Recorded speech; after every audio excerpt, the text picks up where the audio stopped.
On a sunny day, a passenger plane with flight number IA-42 was cruising steadily on its way from America to England.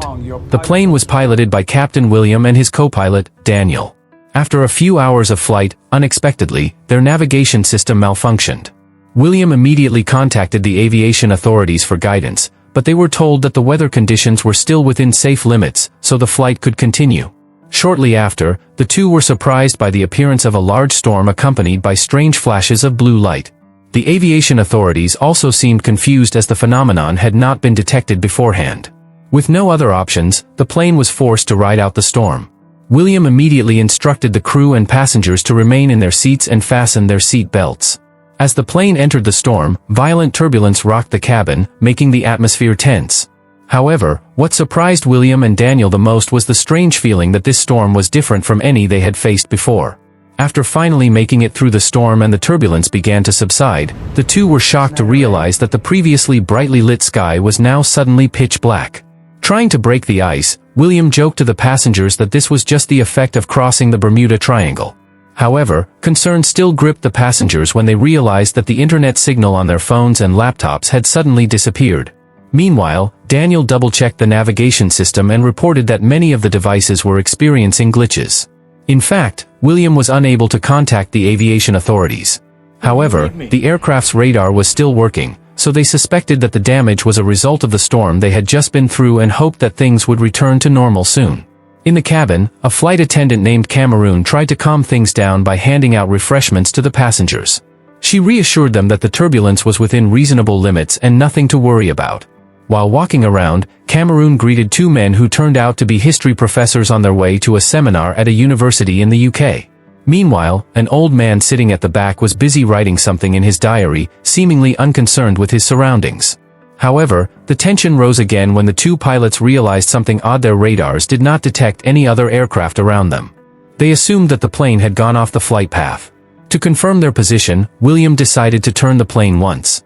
However, after doing so, they didn't recognize the land they were crossing at all. Suddenly, something appeared on the radar. At first, they thought it was another storm, but the reality was much more shocking. A group of fighter planes were bombarding an area, creating a battlefield-like scene.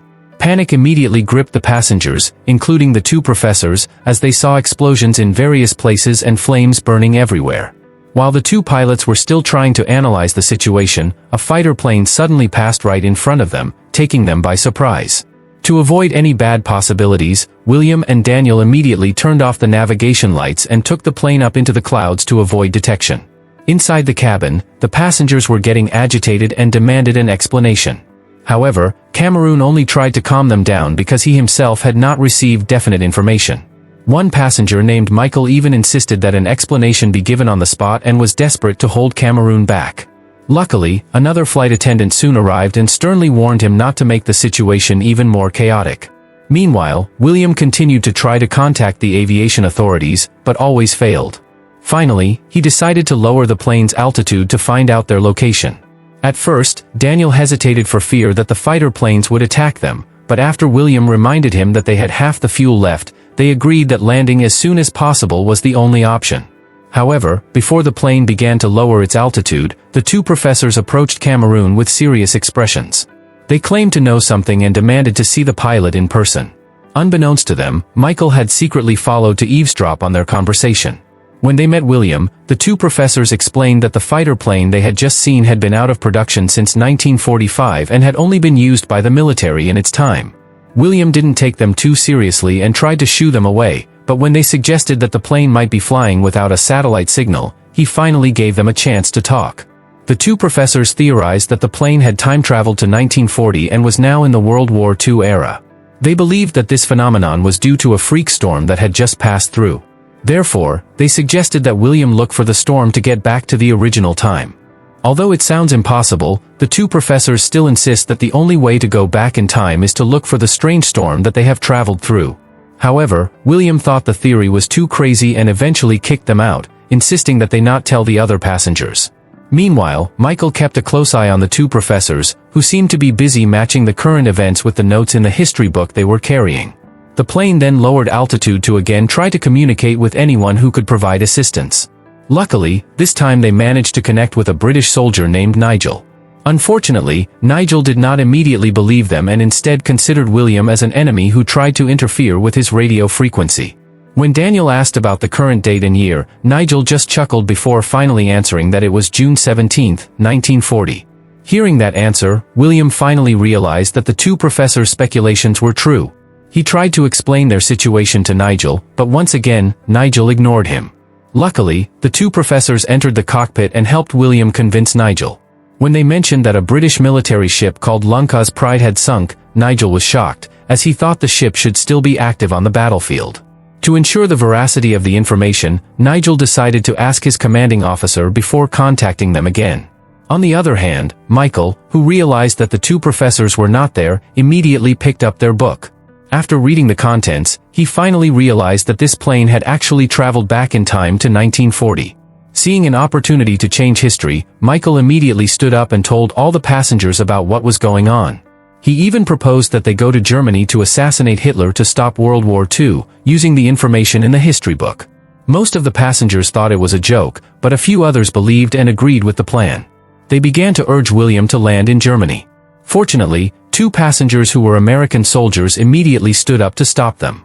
They warned that the plan was not heroic, but an act of terrorism. However, Michael's supporters refused to listen, and a fierce fight broke out in the cabin, with flight attendants stepping in to stop the chaos. After a chaotic scuffle, the two American soldiers finally managed to immobilize them and warned them not to jeopardize the safety of everyone on board. A few minutes later, Nigel called the plane back and confirmed that Lanka's Pride had indeed sunk. The information helped the British, as knowing it early allowed their troops to rescue the surviving members immediately. However, Nigel, who is now a believer, realizes that there are historical differences with what the two professors mentioned. This meant that their plane was in an alternate version of the past, but Nigel was still willing to help the plane land safely. When he asked for their location, Daniel and the two professors could only give an estimate. They decided to turn on their navigation lights to make themselves more visible to the British troops, but unexpectedly, the Nazis spotted them first and took immediate action. Soon, a group of Nazi fighter planes appeared and began firing at them. William quickly turned off the navigation lights to keep everyone on board safe. With all his might, William maneuvered to avoid the hail of bullets fired by the Nazi planes, while the passengers screamed in terror. After successfully outwitting several fighter planes, they weren't completely safe. The two remaining Nazi planes managed to shoot at the wheelhouse, causing Daniel to be hit by aircraft debris. Luckily, William was still able to take the plane out of German territory for the time being. The flight attendants immediately entered the wheelhouse to plug the holes caused by the gunfire and provide first aid to Daniel. When he saw the dwindling fuel indicator, William began to worry. He also realized that the attack had damaged the plane's wheels. Meanwhile, the communication with Nigel was still not connected. Cameroon then suggested that William should tell all the passengers about the real condition, in case anyone could help repair the wheels. On the other hand, the British commander instructed that this mysterious plane might have to be destroyed to prevent its technology from falling into the hands of the Nazi military. After leaving Daniel in the wheelhouse, William finally explained the situation to the passengers. He said that he had made every effort to land the plane, but the attack from the Nazi aircraft had damaged the landing gear. Therefore, he needed the help of some people to fix it. A passenger named Teresa volunteered. She revealed that she was a technical engineer. Seeing that Teresa was willing to help, a builder named Hector also decided to come along. Together with William, the three of them headed to the landing gear room at the front of the plane. Luckily, Teresa soon found the source of the problem, but once the wheel door was opened, the landing gear could not descend all the way down due to a piece of debris. William wanted to remove the debris himself, but Hector told him not to and said that he would do it. Carefully, Hector climbed down onto the landing gear and used a hammer to remove the debris. However, when the wheel returned to normal operation, its movement almost caused Hector to slip. Fortunately, the wheel was retracted, and they returned to the plane unharmed. William quickly got into the wheelhouse and flew the plane lower to communicate with Nigel again. They informed him that the plane needed to land immediately as there was only enough fuel for 80 minutes, but their communication was interrupted when two Nazi fighters suddenly reappeared and attacked. Unexpectedly, a rocket was fired at them, but fortunately exploded near the fuselage, only causing the window glass to shatter. As the passengers panicked, William used the radar to track the enemy's position and made a sudden maneuver, until finally the two Nazi planes collided with each other. Meanwhile, the two professors came up with the idea to give their plane's radar to Nigel so that he could track their position more accurately and direct them to safety. Suddenly, a rocket exploded near the plane's engine, causing a fire and sending the plane into a high-speed dive. After several attempts, Daniel finally managed to extinguish the fire and restore the engine's function. When the location of the radar drop was agreed upon with Nigel, it was revealed that the rocket shell that had previously attacked the engine had come from the British side. However, Nigel tries to convince his commander to call off the attack in order to save the mysterious plane. In the cabin, the passengers work together to pack the radar so that it won't be damaged when dropped. An elderly man donates a plastic raincoat for protection, while Michael provides a power bank light to make the radar easier to find. They arrived at the agreed location, and the radar was dropped. William immediately alerted Nigel, but unfortunately the Nazi soldiers saw the package first. As some Nazi soldiers tried to take it, British soldiers arrived, causing an inevitable firefight. Luckily, the outnumbered British soldiers managed to overpower the Nazi soldiers there and secure the package. However, the Nazi plane reappeared and fired a rocket that caused a hole in the fuselage, causing 2 passengers to be sucked out. The plane experiences severe turbulence, but thanks to William and Daniel's cooperation, they managed to take control of the plane.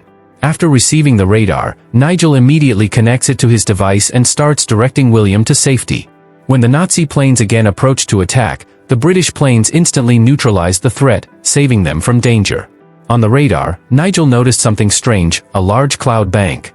As the plane approaches it, they realize that it's the exact same storm as before. Despite the risk, William decides to enter it, hoping that the storm will bring them back to their time. After saying goodbye to Nigel and telling the passengers to prepare, William and Daniel enter the storm. After passing through it, they are relieved to know that they are finally back in their time. The plane was now in Germany, and the aviation authorities immediately contacted them to make an emergency landing at the nearest airport. With the best of them, William and Daniel managed to land the plane despite the hole in the fuselage. After landing safely, the surviving passengers immediately disembarked. As William was also about to disembark, he greeted an old man who was still busy finishing his writing. Unexpectedly, the old man's diary contained a map similar to the route they had just traveled, with the title "The Radar System That Saved Europe." As the old man tidied up his book, it was revealed that his name was Nigel, meaning he was the British soldier in 1940 who had saved this plane.